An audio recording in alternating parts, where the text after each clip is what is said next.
Um, Welcome to YoUthROC's Youth-Powered Curriculum for Social Action. I'm Shaunassey. My pronouns are she, her, hers, and I'm with YoUthROC. I also go to the U of M. And I think we can introduce ourselves and then get started. Hello, I'm Eva. I am also with YoUthROC. I also am at the University of Minnesota. My pronouns are she, her, hers. Yeah, excited to be here. And for me, my name is Nhia Chang. I am also a University of Minnesota Twin Cities student, and my pronouns are he, him, his. All right, next slide. As we briefly just heard from Lindsay, we also have a land acknowledgement. Since the University of Minnesota is built within the traditional homelands of the Dakota people and the Anishinaabe people. For YoUthROC, it is important for us to acknowledge the people whose land and lives to acknowledge the peoples of whose lands we live, learn, and fight for social justice on. We seek to improve our relations with local tribal nations and their youth. We also acknowledge that words are not enough. We will intentionally connect our research and social action within the context of the Dakota and Anishinaabe people's resistance and lived experiences within Minnesota and Makocha.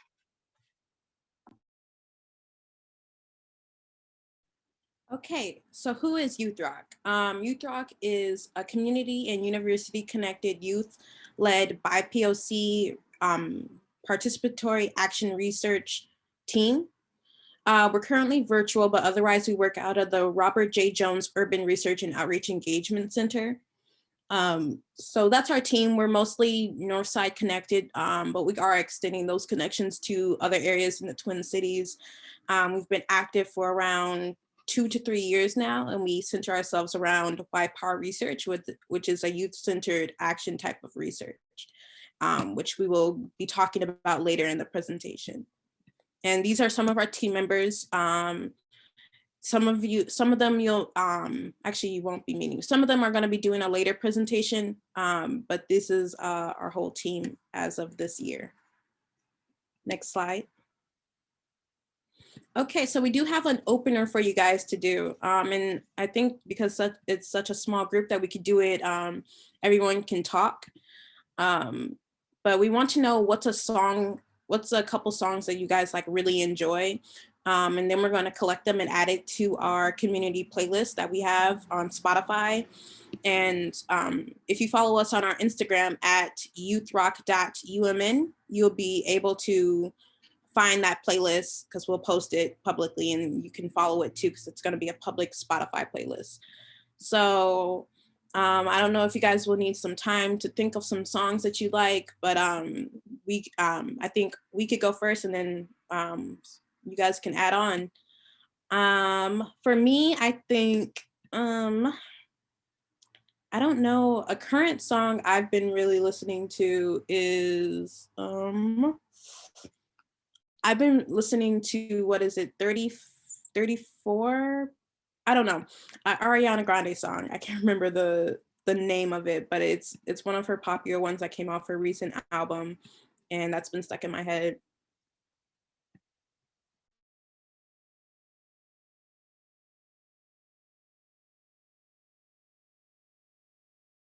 If you don't feel comfortable speaking out loud, you can throw them in the chat as well.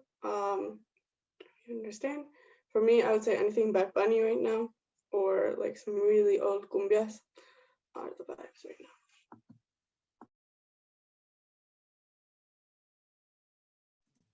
A song that I really enjoy right now is called Brave by Cerebrals. And I think it's really really unique and really like empowers people and especially youth how to be brave and how to step out of your comfort zone to achieve whatever you want in life.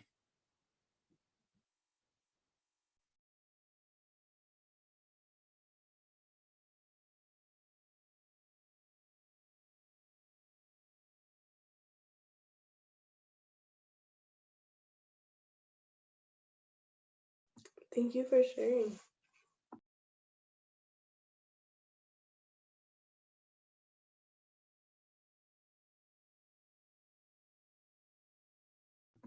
y'all may continue to share for literally the whole presentation. There will be other times where we'll ask that either you, if you would feel comfortable sharing, to share. Again, you do not have to share if you do not feel comfortable.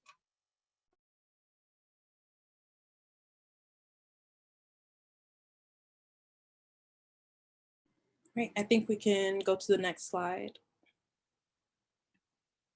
Thank you all for sharing. Keep it coming. We love it.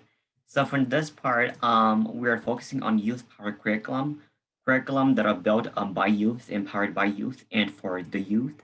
And here are some research-based based recommendations on centering BIPOC or Black, Indigenous, people of color youth in community spaces. Our recommendations are to nourish and sustain youth assets, their power and their knowledge, and to also reflect on issues and take action with youth, and also intentionally cultivate kinship and relationship and build on those connections between one another to really support one another and to really take actions on social justice issues and much more issues in the world and also in our local community.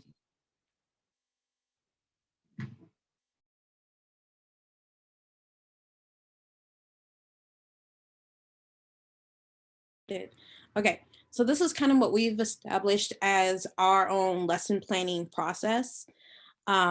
First, you kind of want to determine a key idea, terms, events, issues, or questions or goals to explore. And then you kind of want to base all that off of some content. So you need something to actually establish your lesson around. It could either be a text or a film or a song or a media post or a poem. Anything that is kind of multimodal and that other people can interact with. And then you want to kind of hash out an opener, a closer, and an activity. And so those can all be kind of fun activities to do throughout the whole lesson. Like we'll take you through some more examples later on. Then once you're through with that, you're ready to practice it and obviously practice with other people and get feedback and refine it. And once you feel like it's ready, you can share it with others. These are some other things to keep in mind while creating a lesson plan, especially if it's going to be youth powered. In what ways does this lesson cultivate kinship? How does this lesson nourish youth assets, power, and knowledge? Does it reflect on a meaningful issue and take action with youth?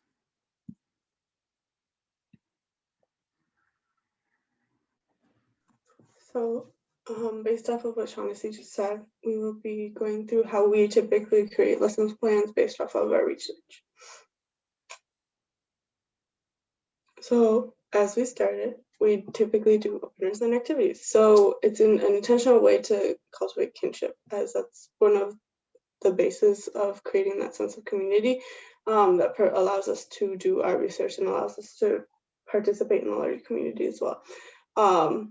It also allows youth to be centered in themselves and like regain that like sense of self within the community.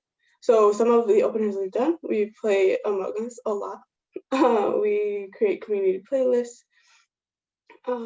We do this pick crew character creator that makes like little images of ourselves. We do reflective prompts. YPAR cards, which is focused on the type of research that we do. And we've also all loved to eat food and try different restaurants. So we have had many conversations about our favorite restaurants and recommendations. In the chat, if you feel comfortable, please share with us and with the larger group what are some of the openers that you have done that you have really enjoyed. Next slide, please.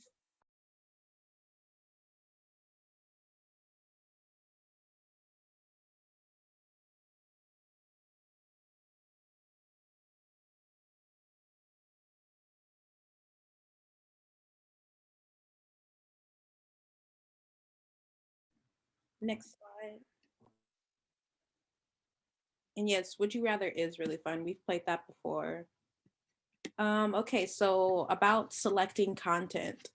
First, it's always good to keep in mind that your content should be around kinship, youth assets, and focusing in on real issues. So these are some different types. So your content doesn't have to particularly be about a social movement. For example, one of our lessons that we've made was technically about self-care and activist fatigue, and how do you handle that fatigue through self-care and meditating, and especially collective care. So it doesn't always have to be around a social movement, but it is connected to doing kinship work or focusing on how to sustain youth assets. Then you choose a multimedia. Like we said, you could use a poem, a video, any type of like tangible thing that you want to use. And then you want to define your terms. If there's words and phrases that you're using that aren't particularly in everyone's vocabulary, definitely have the time to define those terms. And then also just be creative. It's a lesson. It doesn't have to be, I don't know, it doesn't have to be boring. It could be as fun as you want it to be. It could be as creative as you want it to be. And then also always ask yourself, how is this lesson plan about youth or empowering youth? Next slide. And so for a quick fun activity, or kind of like thing to do here is we want you to focus on creating an open-ended goal. And you decide your lesson goal should be about what you want your audience to get from it. For example, this month is Black History Month. And let's say my open-ended goal is I want my students to focus on valuing and empowering Black activists or Black excellence. And through that, I can show them movies, TV series that shows Black excellence and Black activists. And then we can have a discussion talking about that, like what are their contributions, what have they done for the community, and how are they relevant into today's world. And so those are just some examples of like some open-ended goals and how you can create those goals for your students to be effectively and also at the same time to be fun for them.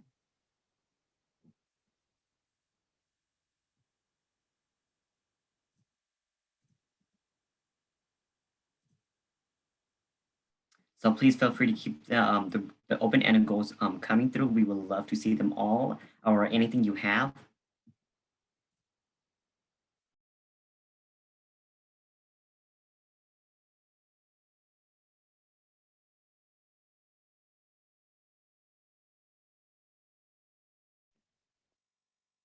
Okay, so first I want to acknowledge Victoria.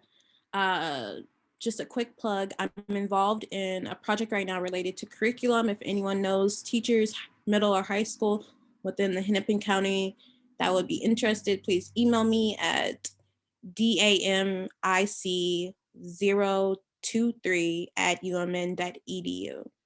It's a 1-hour activity related to climate change prevention, and let her know if you're interested. So yeah, thank you for sharing that. So curriculum as social action. Basically what we want to do here for the following slides is to really talk about how we're using this curriculum that we're building as a type of social action based off of our research. And also like how we can build with others and do it in a collective manner. Next slide. And then another example of a social action is particularly the climate change hashtag challenge that Lindsay talked about earlier.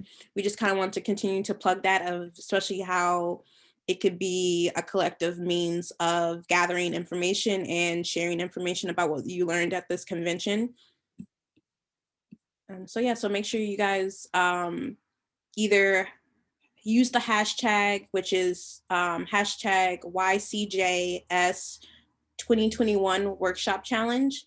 And you could talk about one thing you've learned at any of the workshops that you went to. Or you could tag your legislator in a bill that you would like them to support. Or you could tag in an organization like YoUthROC and include a short description and then tag us in it. Or you could, again, use the hashtag and talk about one action you're going to take for climate justice. And then I think you also get, once you do this, you get into a drawing for a prize. I'm not sure what the prize is, but yeah, it's a great way to get information out and also connect with us on social media. Next slide.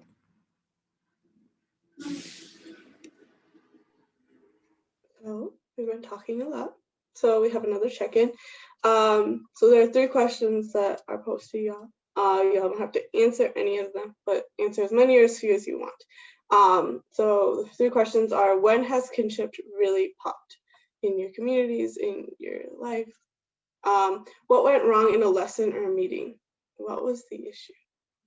And what youth assets are too often left out?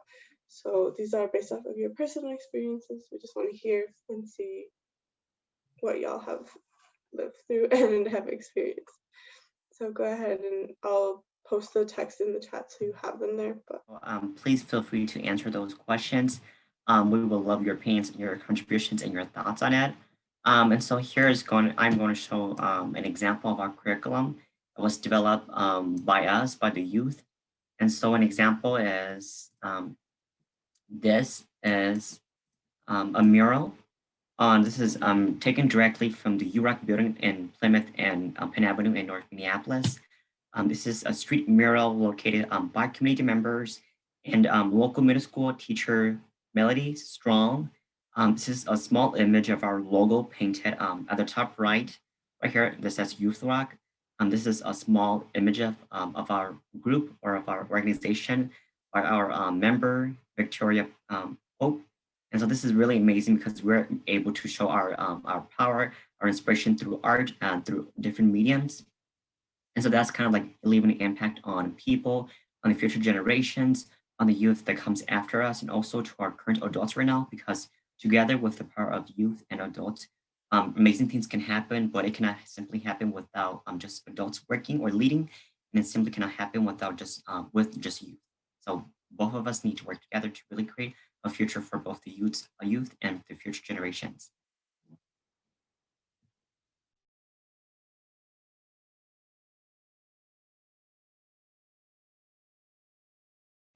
Okay, so moving forward in developing curriculum. So the goal that we had for our curriculum is to write, coach, and collect youth-powered curriculum or lesson plans that are local, national, global, and that center collectives of young people and their and our place in social movements. So we had some essential questions that we want to include. One being, how do youth move in an uprising? How do young people impact social movements? And how do youth find their place within social movements? Next slide.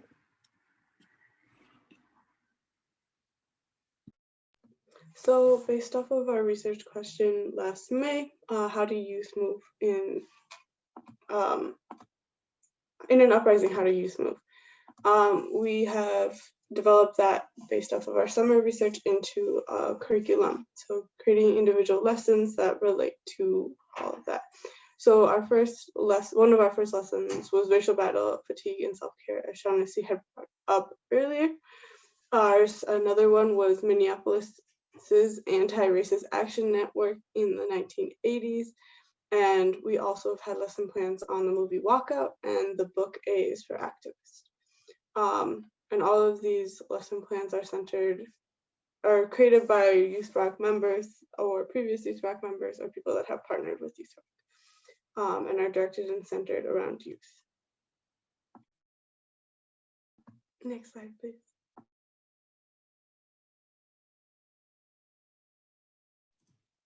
So for this part, we have made a palette for teachers, educators, students, youth, activists, etc., that they can add their contributions and their thoughts onto it.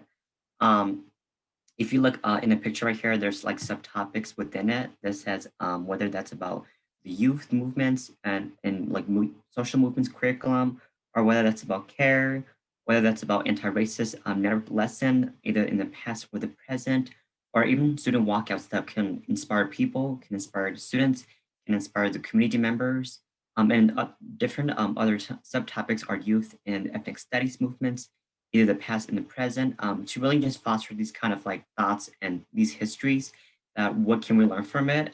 And also how can we contribute to it to really support our students, to really support our community members, and to really go beyond that. And so this is a palette that we can share later on that you can look at it. You can feel free to add something to it, but that's not necessarily required. But for something for you to all to think about is what type of lesson would you like to see, or what kind of like focus would you like to focus on, whether that's about history on a certain topic, or whether that's about social movements, and then how would you portray that into your classrooms, or how, like, what is the significance of showing that? And so if you can like please write your responses or your thoughts on it, that would be amazing. I will share the link to the palette, but palette is sometimes confusing. So go ahead and throw your answers in the chat. 2 reflective questions that could help come up with ideas like in relation to the palette are like, what was your favorite lesson when you were growing up? And what lessons were missing in your education? Like, and it can be any type of education. It does not need to be like what we call old-fashioned schooling, where you're just sitting at like a desk and in a classroom. It could be about like how I don't know how to do taxes, and I wish that I had learned how to do taxes, and anything. So go ahead and throw in the chat if you feel comfortable what lesson plan that you really enjoyed when you were a youth, and one that you wish you had been taught. And then the palette is there if you would like to go and look at it as All well. right, so feel free to keep answer those questions or just to think about it. And it's kind of reflective to kind of think about it, like what did I grow learn up? What do I wish to pass on to my students or to future members of my community? And so these are just some thoughts for you to think about.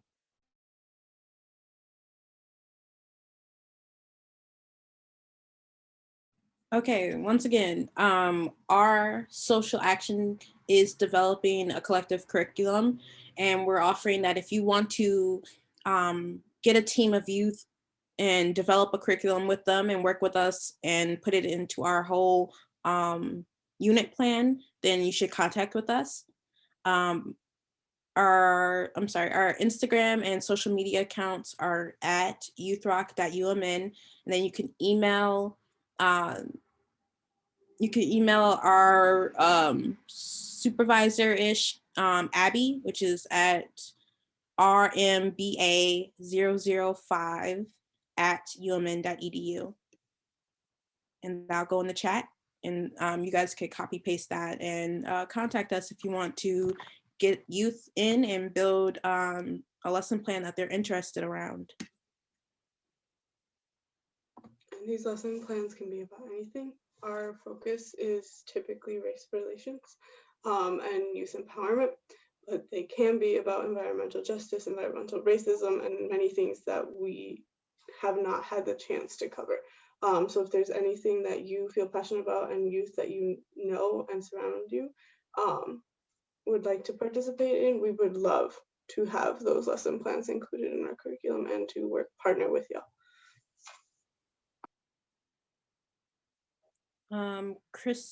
Christine just asks, are you looking to work with more youth or teachers or both to develop this curriculum?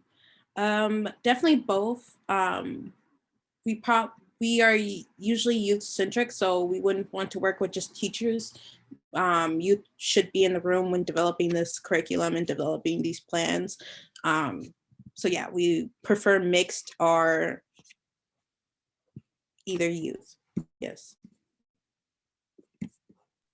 And also, we did not define it, but youth, according to our definition, is between 0 and 23 years old, which is a bigger range than what most youth or adults would define youth as. But we focus on young adults and teens specifically because we still consider them youth. I'm 20 personally, about to be 21. And so like I am still considered a youth according to our definition. Yeah, Christine, definitely email us or add us or DM us on Instagram and we could talk about getting together and developing a lesson plan or a couple lesson plans together.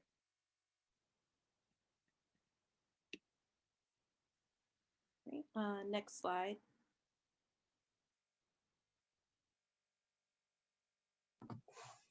Beautiful. Okay, thank you all for listening to us talk. We do talk a lot. I'm sorry. I hope it was beneficial to y'all in some way. If you have any questions, go ahead, throw them in the chat, unmute yourself, however you most feel comfortable. Again, follow us on our Instagram. I believe we also have a Twitter, but I cannot remember. At YoUthROC.U of M. We will be posting the Spotify probably later tonight, based off of the session and the later session that we participate in. So if you want the songs that other people mentioned, they will be in that Spotify playlist. I'm going to pose a closing question because we always end with a closer. And I actually have two. So you can choose whichever one of these two you would like to answer. But how will you bring back one aspect of what you learned today back to your community? And what is one idea or thought that came to you from the session that you would like to share? Again, you do not have to share if you don't feel comfortable, but go ahead. We would love to see what y'all thought of our presentation. And also let us know if you have any questions, because we forget things and things might be confusing. So please let us know in the chat. Or out loud if you feel comfortable with that.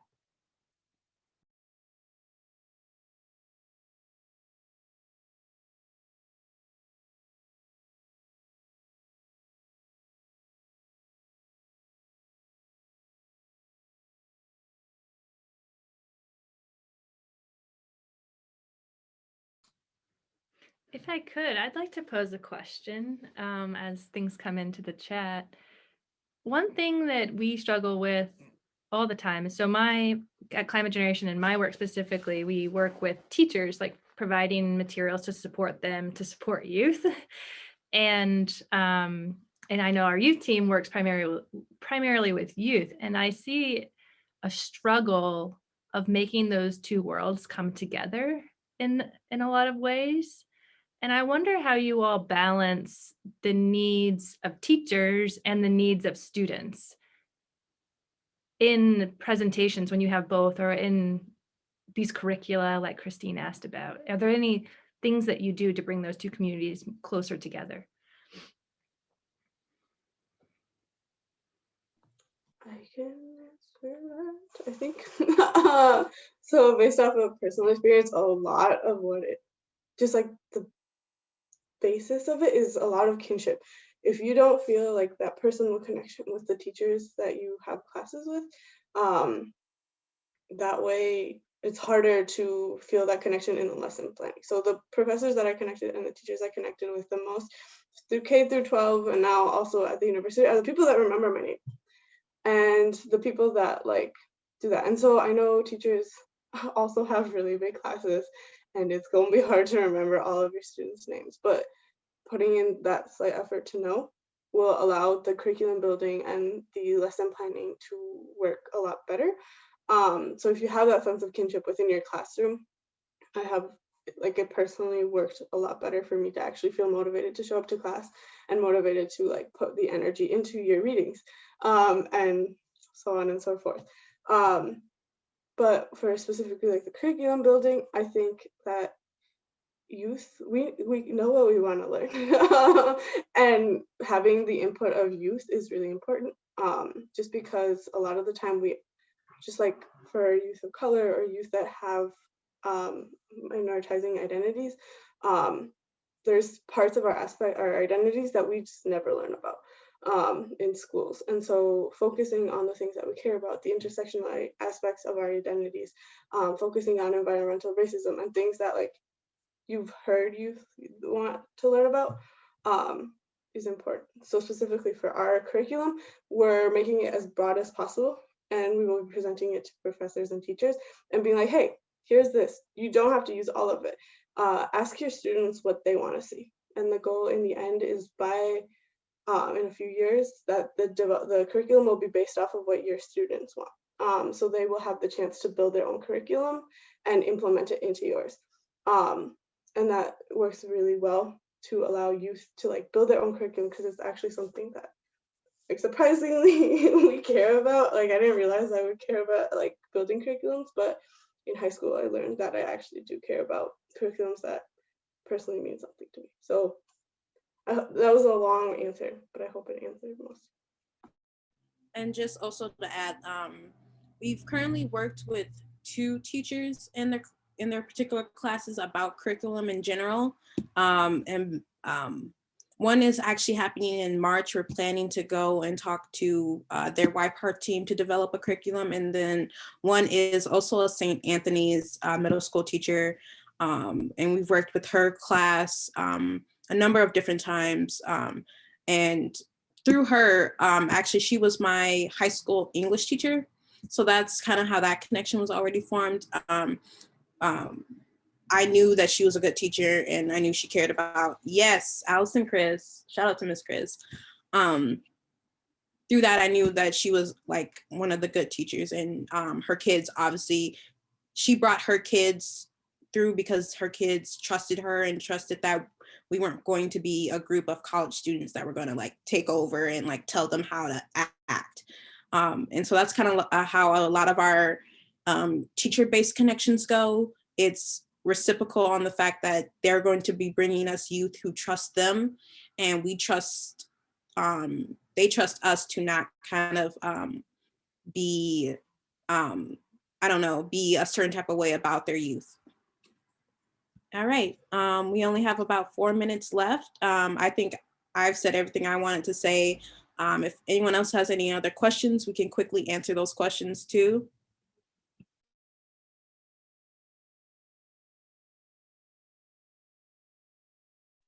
Yeah, I have a question. How do you like, when kids are not used to having that voice, especially with teachers and especially as middle schoolers when they're younger, how do you like start that conversation or that bridge to get them to want to take ownership over the curriculum? And like, do you start with a small group who's just interested, or is it like school wide, or how do you start it? It's always small group. Like I said, for example, Miss Chris, Allison Chris, her group was about only, the first time we met them was probably only 5 to 6 kids. I'm assuming that's not her whole class size. And they all came in particularly interested in doing more action within their school and figuring out what are the steps need to take a social action in their school. So they were already pretty interested in that aspect. It did take them a while to get comfortable about talking about like what is their power as youth. And so that took just like sitting with them, talking, and just talking, really just talking. Sometimes they would sit in silence. You have to get comfortable with silence. And once they're able to start realizing kind of the simple or tangible things that they do is them asserting their agency within school, then you kind of start building that conversation about social action and about collective work that they can do. So it's just about like kind of building them up to that step of realizing that them being students is action, is a type of action.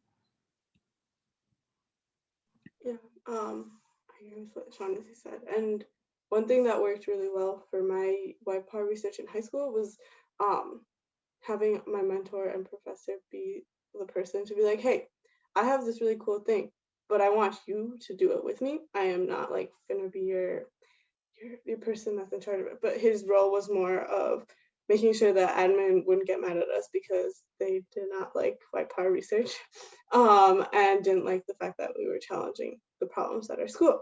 So having the role of like the mentor, but the person that's in the room to help but not to lead, because he would provide us with text, because we were never given any text by Black and brown bodied people, or giving us options and opportunities, like we having to options to present at different schools. But the role of the professor was like to give us the opportunity to be like, hey, I have this. Do you want to do it with me? Instead of, do you want to do this I think is kind of cool. But like the partnership, that level of like equal footedness in building a curriculum is important for youth specifically to feel that sense of like empowerment, I feel.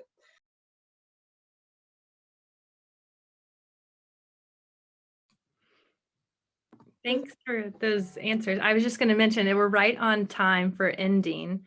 So I just want to say thank you so much, YoUthROC, for being here and answering those questions so authentically, and I would say vulnerably, like that it feels vulnerable to me at least. And I really appreciate all of you and the work that you're bringing to this. It's so great, and it's inspiring as a person who works with teachers and not youth primarily. So just for all folks here, I'm going to put 2 things in the chat. One is we can continue this conversation on the YoUthROC Slack channel. There's there's a link there, you can log into that, and there's folks having conversations after these workshops. And then also you can always continue the conversation on our social media pages, and the directions are there in that Google Doc. Yeah, and just I want to say thanks again for everyone for being here today. Thank you all for coming. Thank you.